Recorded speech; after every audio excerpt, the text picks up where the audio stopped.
You can play audio.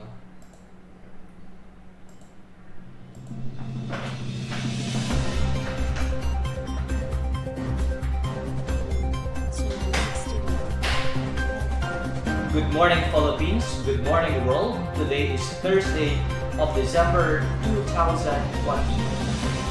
We are here to inform you the latest updates in the world. I am Lloyd Pilarca, And I am Angel Formilio. bringing you the hottest and the latest news for this hour. And this is MK Education Live, current affairs and updates. And for the international news, Canada border official who shut down FBI request in the Huawei CFO case facing more questioning. A Canadian border official who testified about very persistent information requests from the U.S. Federal Bureau of Investigation, where Huawei Chief Financial Officer Ming Wanzhou was arrested 2 years ago, will face more questions from Ming's lawyers in court on Wednesday. Ming Forte was arrested on December 21, 2018 at Vancouver International Airport on a warrant from the United States. She is facing charges bank of fraud of allegedly misleading HBC about Huawei Technologies of co-Ltd's business dealing in Iran, causing the bank to break U.S. sanctions. Her lawyer have argued that U.S. and Canadian authorities coordinated ahead of her arrest using extended investigative powers of Canada Border Service Agency. Prosecutors are trying to establish that Ming's arrest are the investigation by the border officials, followed by appropriate procedures.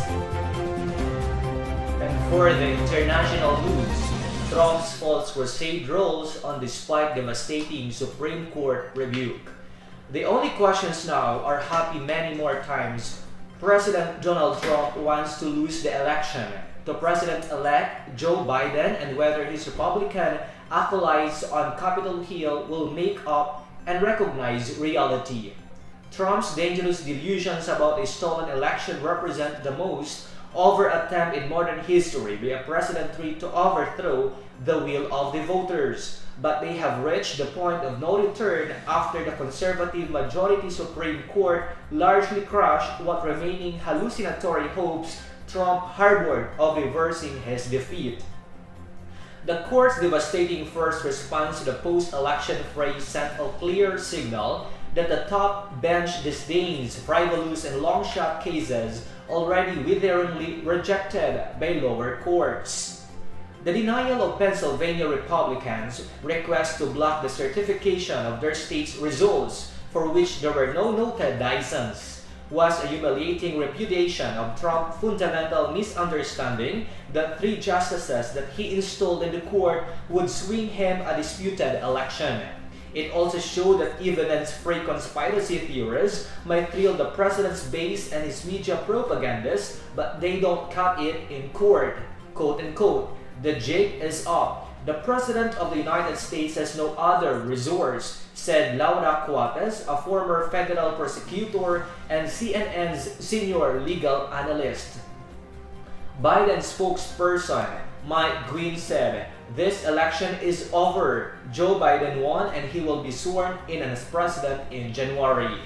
The Supreme Court weighed in just hours after the president's latest illusory claims that he won the election, prevailed in swing states, and was the victim of a massive orchestrated operation by Democrats to defraud the electorate, quote unquote.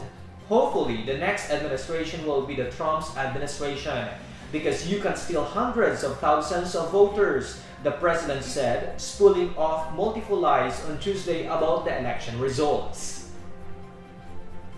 Meanwhile, for the national news, Christmas came early for more than 300,000 pensioners of the government service insurance system.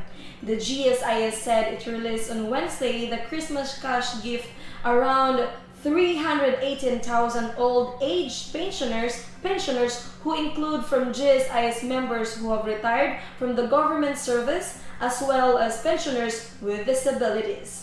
The qualified pensioners were granted a holiday bonus equivalent to either their 1-month pension or 10,000 pesos, whichever is lower. In a coded quote, This means that if pensioners' monthly pension is 6,000 pesos, then they will receive 6,000 pesos. If a person's monthly pension is 50,000, then they will get 10,000 pesos. Aside from the qualified members' cash gift, the regular December pension of their members was already credited to their GIS cards, Malubay added. Meanwhile, the Department of Labor and Employment aims to release cash aids to coronavirus-affected workers before Christmas. Labor Undersecretary Benjo Venaves told the same briefing. For the national news, Red Cross partners aid typhoon victims in Catanduanes and Camarines Sur. The Philippine Red Cross, or the PRC, in partnership with American Red Cross, USAID, International Federation of Red Cross and Red Crescent Movement, and Qatar Red Crescent, distributed cash grants and shelter toolkits for typhoon-affected families in Catanduanes and Camarines Sur. With the unbearable damages left by Super Typhoon Rolly and Typhoon Ulysses last month, Philippine Red Cross Chairman and CEO Senator Richard Gordon recently visited Bicol region for the third time to ensure consistent rehabilitation efforts for the residents. PRC Ambassador and 2018 Miss Universe Catriona Gray accompanied Gordon, volunteers and staff of PRC to personally assess the situation and development of Catanduanes and Camarines Sur. The humanitarian organization distributed 500,000 pesos worth of shelter toolkits and galvanized iron sheets to 61 families whose homes have been hit hard by the successive typhoons. Philippine Red Cross also provided tarpaulin and sleeping kits as a part of its shelter rebuilding efforts. A total of 200 families in Tigawon, Camarines Sur, and 364 families in Barangay Palnab del Sur, Virac, Catanduanes received 3,500 pesos cash grant each from the PRC, quote-unquote. This cash assistance will jumpstart the livelihoods of the affected families in Bicol after the typhoons which hit their area. These relief provisions can ensure the recovery and help them start anew, Gordon said. And for the local news, 10 persons were charged by the National Bureau of Investigation, or NBI, for violating at least 3 environmental laws in Boracay Island. An official said Wednesday, November 25, 2020. Rizalde Rivera, team leader of the NBI Central Office of Environmental Crime Division, said NAM through warrantless arrest for 6 Filipinos, 2 British nationals, a Belgian national, and an Australian Filipino citizen.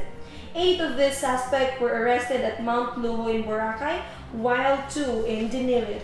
The national government, through the Boracay Interagency Rehabilitation Management Group, or BIARMG, has been sending notices to this suspect to vacate their area and self-demolish.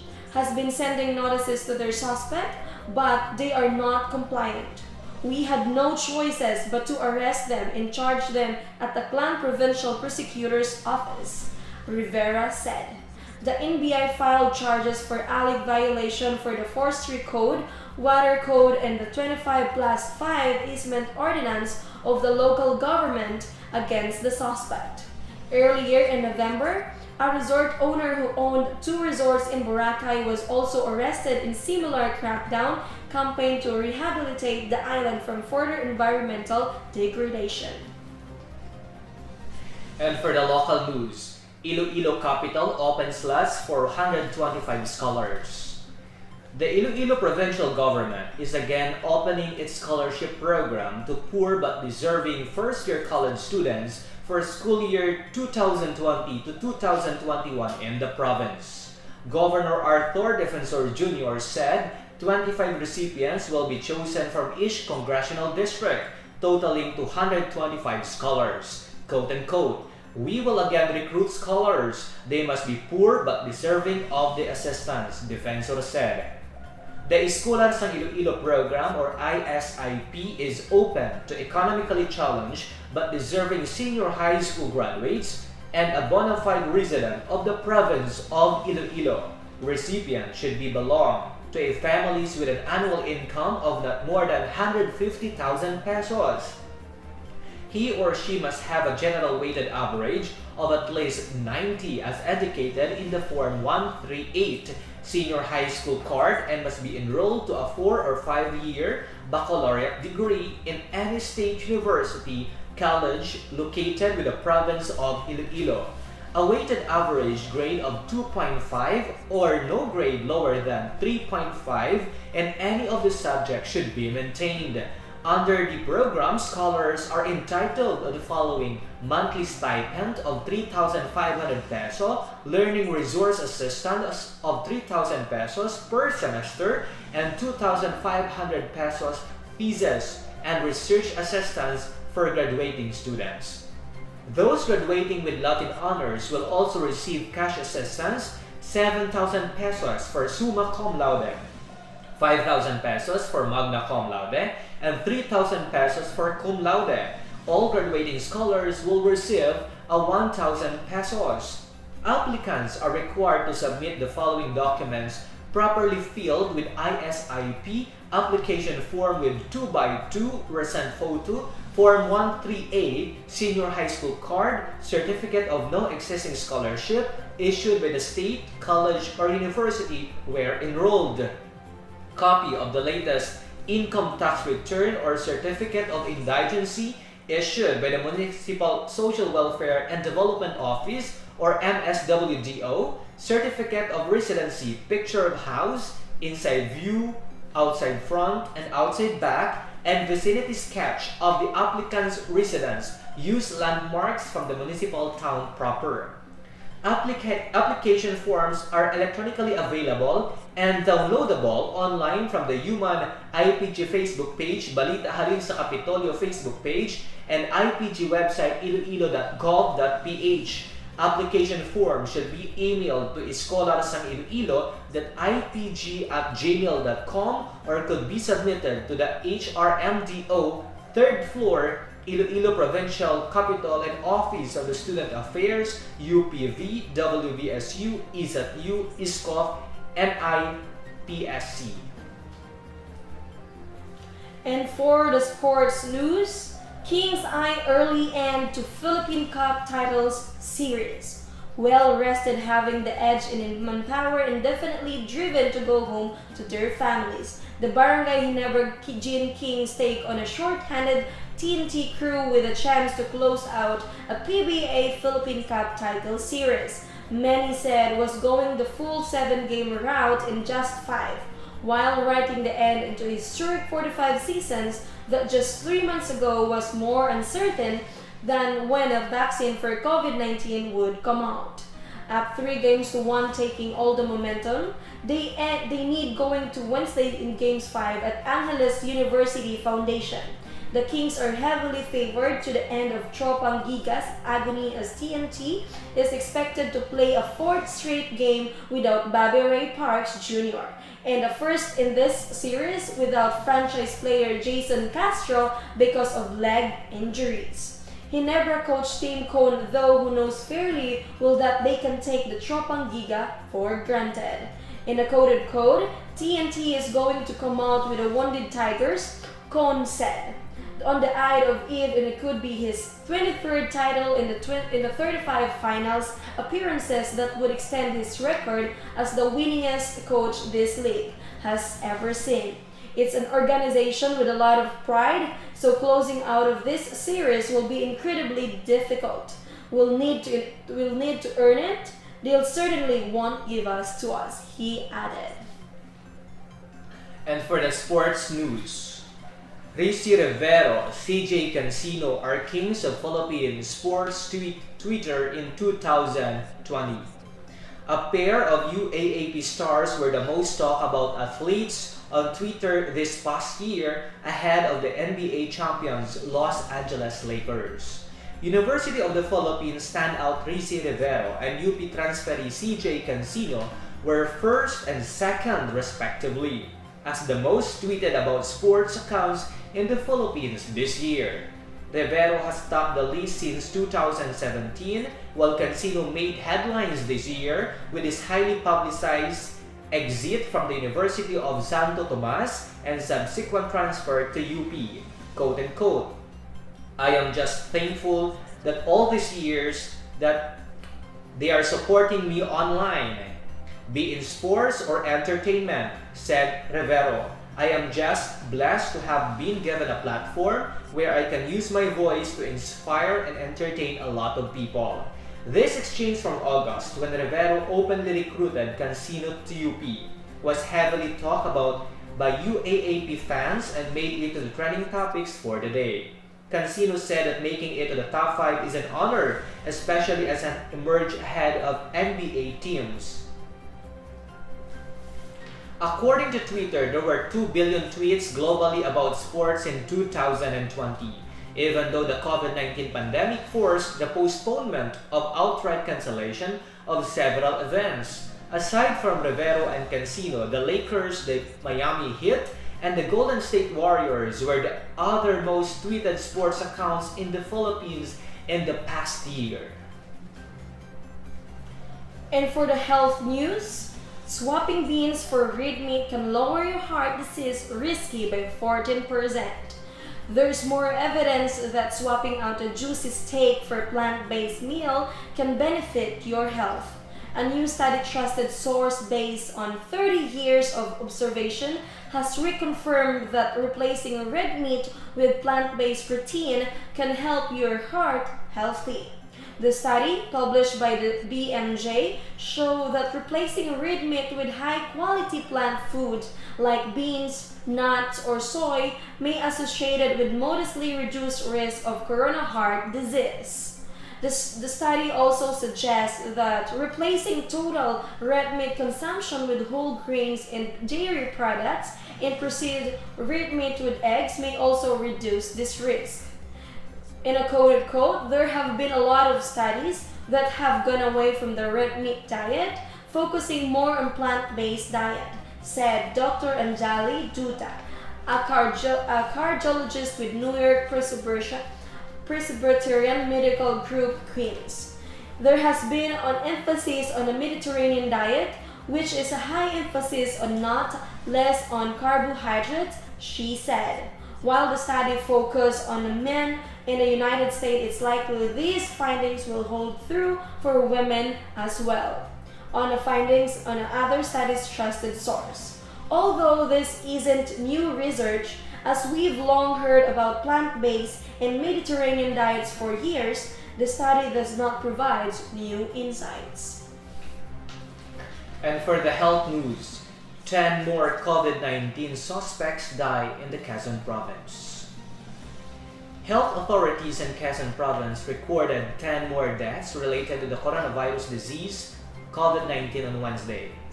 In its 10 a.m. bulletin on December 9, the Integrated Provincial Health Office, IPHO, disclosed that 10 people suspected of having COVID-19 had died. Authorities gave no other details about the fatalities. The total number of mortalities in the province among the suspects now reached 145. The Department of Health, or DOH, says a person is suspected carrier if he or she shows symptoms like fever, cough, or sore throat 2 weeks after contact with an infected person or persons or had come from an infected place. Elderly, those with pre-existing illness, pregnant women, and healthcare workers also belong to this group. The suspected carriers who died had either not been tested or tested but the results were not yet out at the time of death. The IPHO record showed that at least 384 coronavirus suspects remain confined in different hospitals and 367 are on home quarantine as of Wednesday. As of Wednesday morning, the death toll among COVID-19 patients in Quezon, which is under the modified general community quarantine, rose to 169 after 3 more fatalities were recorded on Monday. 2 of those who died were from Bilao and the other was from Barangay Kota in Lucena City. the IPHO and the Lucena City Public Information Office disclosed. No other details on the fatalities were provided. The province logged a total of 5,672 COVID-19 cases and 4,870 recoveries since the pandemic broke out in early March. As of Wednesday morning, records from the IPHO showed that the remaining activities or active virus carriers in different parts of the province have dropped to 634. The highest tally of active COVID-19 cases was recorded on October 31 with 921 and fell to 760 at the end of November. And for the entertainment news, BTS is most tweeted about K-pop act in Twitter Philippines for 2020. Korean superstars BTS has once more dominated Twitter in the Philippines this 2020. In its year's end recap, the social media platform officially listed the globally adored BTS, composed of its 7 members RM, Jin, Suga, J-Hope, Jimin, V, and Jungkook, as the most tweeted about K-pop group in the country. They also owned the title last year. The idol group made headlines this year when their first single, Dynamite, hit the #1 spot in the Billboard Hot 100 charts. Their coronavirus pandemic-inspired latest track, Life Goes On, of their B album became the first Korean language song to the top the same chart, and B meanwhile landed on the top of the Billboard 200 charts, BTS' 5th album to do so. They also recently scored their first Grammy nomination for the Best Pop Duo Group Performance. In June, BTS donated $1 million to the Black Lives Matter environment movement, with their fans collectively called Army's Match. And for the entertainment news, Marion Rivera launches her own home decor furniture collection. Kapuso star Marion Rivera has launched her own line of home decor and furniture called Flora Vida Home. Rivera announced the launch of her specially curated collection of home pieces via Instagram yesterday, December 8. Quote unquote, "It all started when I fell in love with this toile fabric that I saw in one of our trips to Europe years ago. Since I have always been attracted to delicate and elegant prints, I told myself that I would want to experience having these pieces in my home, and so I did," the actress said. Quote unquote, "These have brought a soothing vibe that definitely brightened our home," she added. Quote unquote, "Inspired by this, I decided to share the experience by putting together creations that I love, with the hope that this will also bring joy and warmth to someone else's living space," she said. Rivera also pointed out that she announced the launch of her new business venture on the feast day of the Immaculate Conception, which she shared she is a devotee of. Quote unquote, "I have always looked for all ways to improve myself, and this project came at the present time as it's something new and exciting for me," the actress said. Prior to the launch of the home products line, Rivera has already been selling preserved and dried flowers under her Flora Vida brand. Earlier this year, Rivera's husband Ding Dong Dantes also launched his own delivery service called the Ding Dong app, which is his passion project that aims to give displaced workers jobs amid the pandemic-induced quarantine. And for our weather news, at 3 a.m. today, the low pressure area, or the LPA, was estimated based on all available data at 35 kilometers southwest of Alabat, Quezon, northeast monsoon affecting extreme northern Luzon. Today is December 10, 2020, and the places to experience these weather conditions: cloudy skies with scattered rain showers and thunderstorms will be Metro Manila, Central Luzon, Calabarzon, Isabela, Quirino, Nueva Vizcaya, and Pangasinan, while Batanes and Babuyan Islands will experience cloudy skies with light rains. The rest of the country will experience partly cloudy to cloudy skies with isolated rain showers. Meanwhile, the sun rises today at 6 a.m. and it will set at 5:27 p.m. That's the latest and the hottest news for this hour. I am Lloyd Pilarta. And I am Angel Faunilio reporting for MK Education Live. Good morning, everyone.